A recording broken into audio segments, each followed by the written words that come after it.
Why is it important to talk to young people about sex and pleasure? Sexual health is about more than preventing unwanted pregnancy and STIs. It is about the right to have safe and enjoyable sexual experiences. I see talking about pleasure as a very natural extension of talking about sex generally, because why do people have sex? They have sex because either it feels really good or they want to have a baby. I think sexual education, we shouldn't just talk about sex and what's going to happen and doing it when you're ready. We need to inform young people about STIs, the dangers, the complication, what do you do after, how do you know who's the right one, and especially when you're talking about pleasure, we should add it because it all factors into what happens in sex. In this country we have contradictory views on young people. We either protect them so much and we patronise them, or we treat them as feral youths. We've got to treat them as human beings and see them in their broadest perspective. And I think to acknowledge that young people have sexual feelings and are sexual beings is challenging. That's challenging for all of us. More people have sex than vote, more people have sex than drive, we have sex way more often as a society than we recycle, but we have lots of passionate campaigns that speak about these issues. We don't have as many passionate campaigns about sex. And we need to just start by having really simple conversations that will open up the possibility to speak about sex and sexual pleasure. To bridge the gap between what young people learn at school and what happens in their own lives. I think we can't talk about sex without talking about pleasure, about desire, and that in itself, if suddenly in school, in sex education, teachers or sex educators talk to young people about pleasure and desire, that would straight away change the context of what they expect sex education to be about in schools. So it's very scientific in schools. It's not, and I think it needs to be more realistic, I guess. No one thinks about it, or all the biological stuff, do they? They're thinking about the pleasure side of it. So that really does need to be incorporated into the education, so that people, when they start having sex, they realise, oh yeah, this is what I've learned. This is what I'm prepared for this. I'm ready for this. And this feels good. Understanding pleasure is an essential part of safeguarding young people and understanding consent. How can you say no if you don't know how to say yes?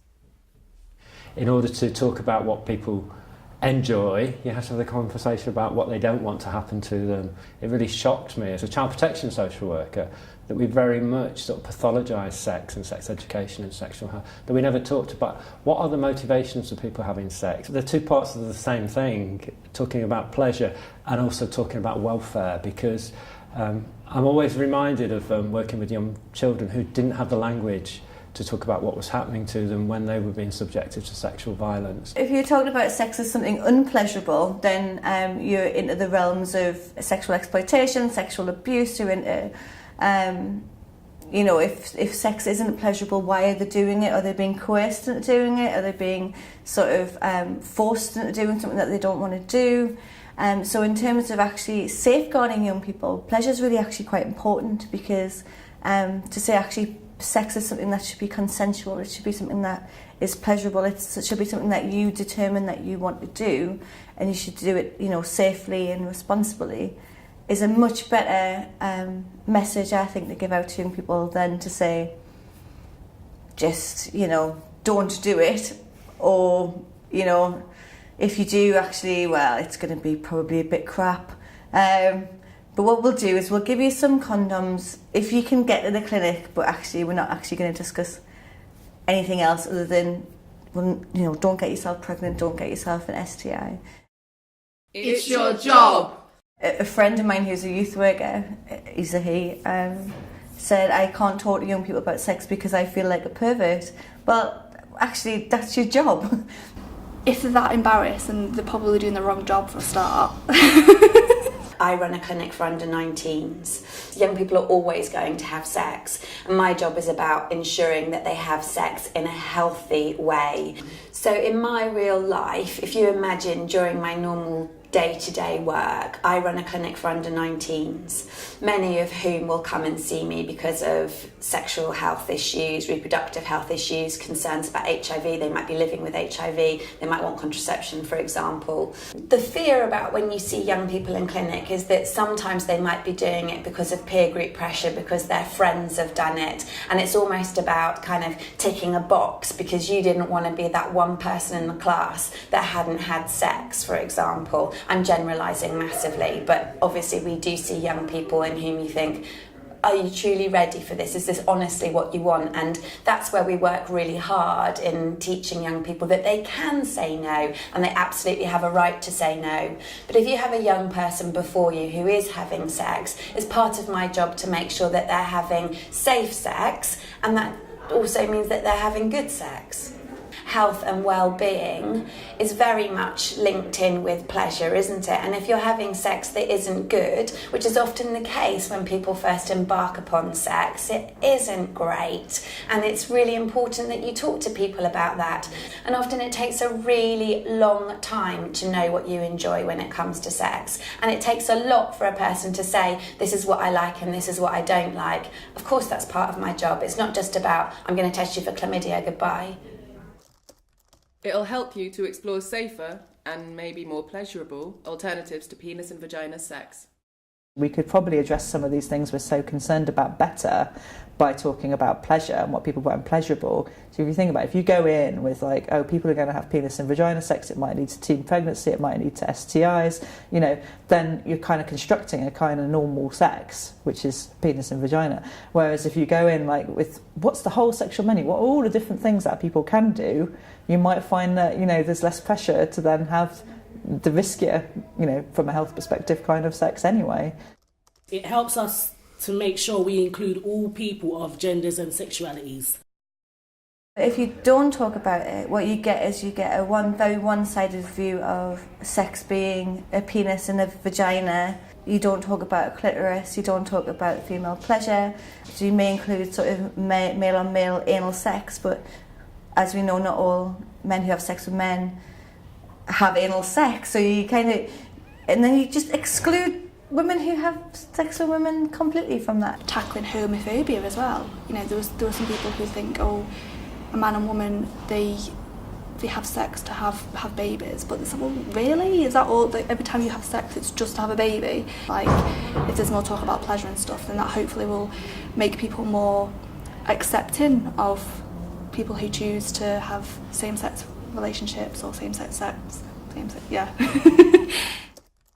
To challenge gender stereotypes about sex and pleasure. As one young woman said to me once, sex ed's all about boys cum and how dangerous it is. It's never about sort of girls' orgasms or anything brilliant. Young men are supposed not to feel that relationships can be emotionally fulfilling, and I think that's a shame for them, and I've certainly spoken to many young men who gain a lot from relationships way beyond the sexual element of the relationship. So I think for them it's important about allowing them to realise that and sometimes challenge what we've often seen as being peer group pressure to put yourself as the big man who's good at sex.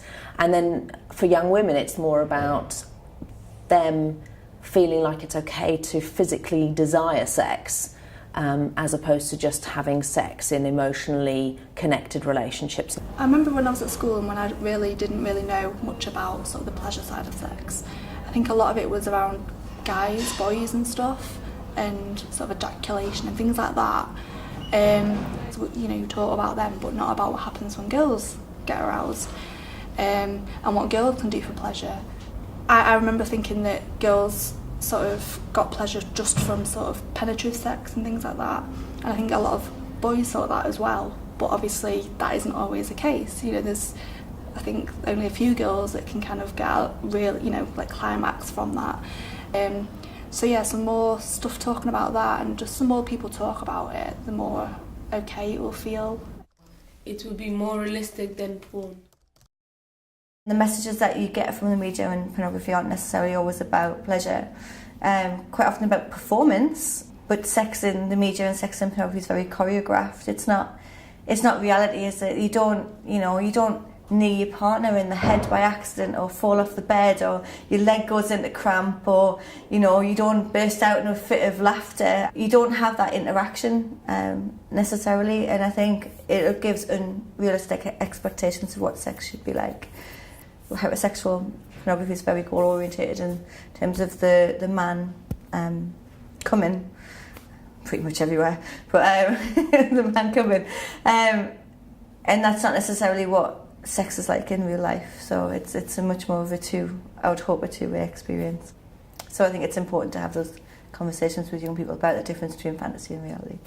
So young people are accessing this media, and actually I think a lot of young people are quite critical viewers, and they do think about things like body image, and they do think about, there are limitations on what they're being exposed to, I suppose. But I think also, encouraging more of that, critical reading of the things they're seeing, and also asking themselves, what are we not seeing here? There are still a lot of kids that are killing themselves because they're sexually different, and in their school, there's no. I only recently heard a story about a young gay kid who killed himself when only a week before he'd asked his school to talk about being gay, and the school had said no, we won't do it. And you imagine a trans kid or a kinky kid. Again, I don't want to take the emphasis away from actually young people do have agency and they do think critically, but if we can give them more tools, if we can say, this is the stuff we learn, this might be helpful to you, that would be a better way to go than all this taboo and silence around this area. Because it's what young people want. These signs, they are for sex positive, and basically there was a campaign where we were thinking of sex in a more positive light because it's viewed as quite negative, and we wanted people to be positive about it, talk openly and not be embarrassed about it all. Sex is viewed as a taboo sometimes, and people don't want to talk about it because they think, oh, it's sex, and they think, oh, it's rude, or it's not really a good time to talk about it. So we want people to be more open about it and share their views. So when people are doing that, you also learn new things, information, and you can get help if you have any problems or questions about it. Young people these days, they are promoted as being promiscuous, not being careful, and that's what the sex positive campaign's all about, really. I think it means being more open and more positive and really being healthy and staying safe. When I worked in sexual health, you'd be booked and asked to do something on a particular topic. We'd find that the things that we were asked to deliver, the topics, wasn't what the young people wanted to know about. And largely we'd be able to whip out some pens and paper and just kind of, have a nice group discussion about other stuff. Largely to do with pleasure, or to do with taboo subjects, things that people thought were deviant sexual practices. Suddenly there was a space that you could ask those questions and somebody wasn't going to change the subject, somebody was going to engage with those topics. To help young people make the right decisions.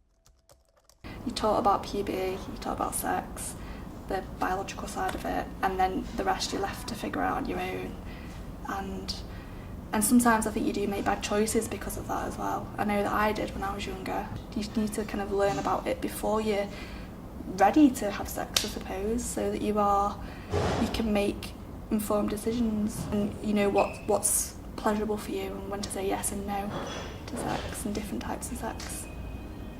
I am a believer in making good decisions. Do I think we're rational in sexual situations at all times? No. But if we've never given it any thought ahead of time and we haven't given kids an opportunity to imagine, I'm in this situation, here's how I feel, what might I do? What might my choices be? It's hard to know what your choices are in the moment if you haven't given any thought to what they might be in some other kind of safer space.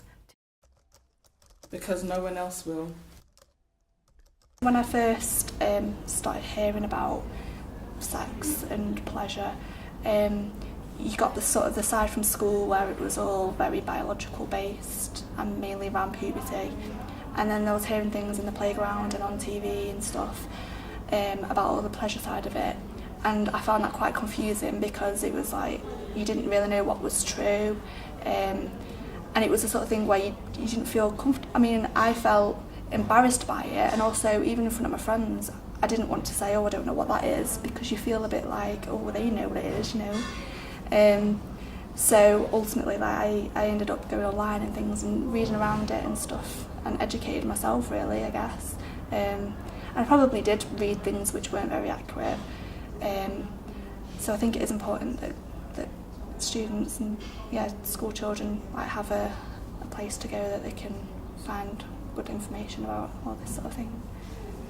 If you don't talk about pleasure, perhaps no one will ever talk about pleasure. If you're going to have sex, you're totally entitled to have good sex. No one should put up with bad sex. I think people do it all the time for fear of actually going to speak to someone about it. And actually they should just go and see someone that talks about sex all the time and have a full and frank discussion. Because there's really nothing you can't talk to us about. Have you got a reason 12? If so, we would like to hear from you. Contact us at participation@brooks.org.uk or tweet us at Brook Charity #pleasure.